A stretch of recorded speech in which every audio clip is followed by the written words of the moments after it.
നിങ്ങളുടെ ഫേവറേറ്റ് സീരിയലുകൾ ടിവിയിൽ വരുന്നതിന് മുൻപേ സൺ നെക്സ്റ്റ് ആപ്പിൽ കാണാം. ഇനി എല്ലാവർക്കും മുൻപേ കാണൂ. ഇപ്പോൾ തന്നെ സൺ നെക്സ്റ്റ് ആപ്പ് ഡൗൺലോഡ് ചെയ്ത് സബ്സ്ക്രൈബ് ചെയ്യൂ. എന്താ സർ?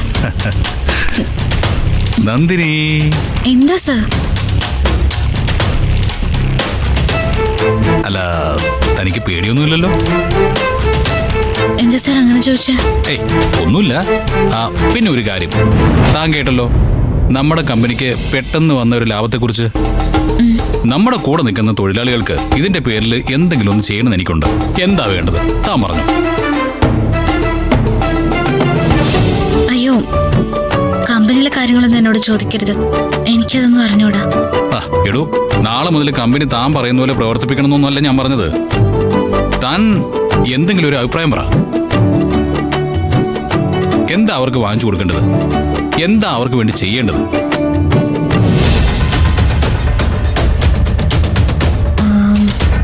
എനിക്കറിയില്ല സർ, വിട്ടേക്ക്. പറ്റില്ല.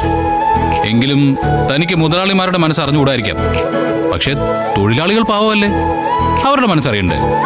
അതുകൊണ്ടല്ലേ പറഞ്ഞത്. പറയേ. അല്ല, അങ്ങനെയാണെങ്കിൽ ഞാൻ ചെറിയൊരു അഭിപ്രായം പറയട്ടെ. ഓഫ് കോഴ്സ്, പറയേ. എല്ലാ തൊഴിലാളികളുടെയും ഏറ്റവും വലിയ പ്രശ്നം അവരുടെ കുടുംബവും മക്കളും അല്ലേ? ആ മക്കളുടെ പേരിൽ എന്തെങ്കിലും ചെയ്തു കൊടുക്കുകയാണെങ്കിൽ അവർക്കത് സന്തോഷാവും സർ.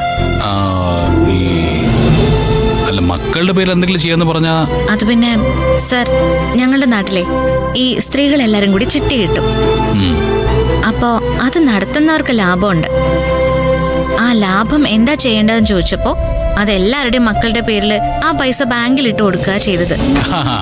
Fixed deposit. അത് കൊള്ളാലോ. It's A great idea. എന്നാ പിന്നെ നമ്മുടെ തൊഴിലാളികളുടെ മക്കളുടെ പേരിൽ ലാഭവിഹിതം ഫിക്സഡ് ഡെപ്പോസിറ്റ് ആയിട്ട് കൊടുത്താലോ? ഹാപ്പി ആവില്ലേ? മക്കളുടെ പേരിലാവുമ്പോ എല്ലാവരും ഹാപ്പി ആവും സർ, അത് ഉറപ്പാ. Thank you Nandini, thank you so much.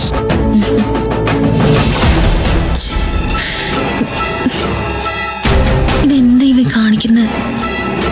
എന്താ ഇവര് തമ്മിൽ ഇത്ര പറയുന്നത്? ശരി നന്ദിനി, ഞാൻ ഈ കാര്യം പ്രാക്ടിക്കലാക്കാം.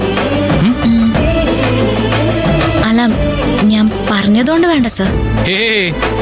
താൻ പറയുന്നത് ശരിയായിരിക്കും, 100% ശരിയായിരിക്കും. ബൈ.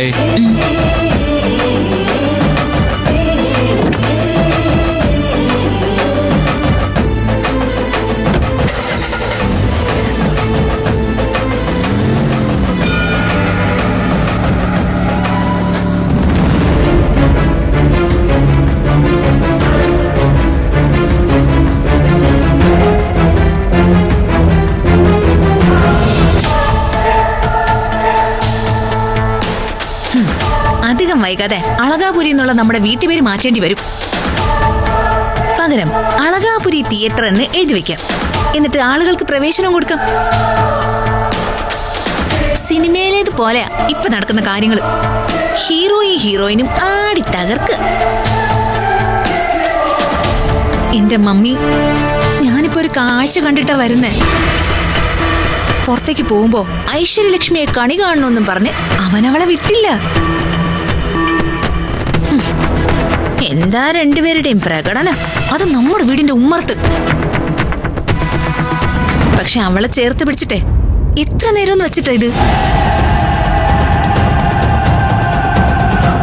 നമ്മുടെ റെസിഡൻഷ്യൽ വാർഷികത്തിന് ഐഡിയൽ കപ്പിൾസിനെ തിരഞ്ഞെടുക്കുന്ന ഒരു പ്രോഗ്രാം ഉണ്ട്. അവർ രണ്ടുപേരും അതിൽ പങ്കെടുത്താലും ഇല്ലെങ്കിലും അതിന്റെ സമ്മാനം നേടിയിരിക്കും. ചുറ്റുമുള്ളവരൊക്കെ നേരിട്ട് കാണുന്നതല്ലേ. എന്താ മമ്മി അവളുടെ പ്രത്യേകത? അവനെ എങ്ങനെയാ അവളിങ്ങനെ കുരുക്കിയിരിക്കുന്നത്? ഇത്രയും കാലം മമ്മി പറഞ്ഞിട്ടോ ഡാഡി പറഞ്ഞിട്ടോ അനുസരിക്കാത്ത അവൻ എങ്ങനെയാ അവളെ പോലെ ഒരു വേലക്കാരിയെ അനുസരിക്കുന്നത്? അത് എനിക്ക് മനസ്സിലാവാത്ത. അവന്റെ ഒരു തലോടലും അതേറ്റ് വാങ്ങി അവളുടെ ഒരു നിൽപ്പും.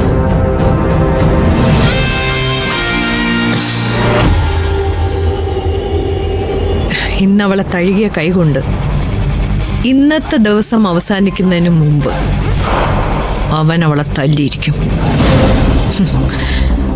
അതിനെനിക്ക് സാധിച്ചില്ലെങ്കിൽ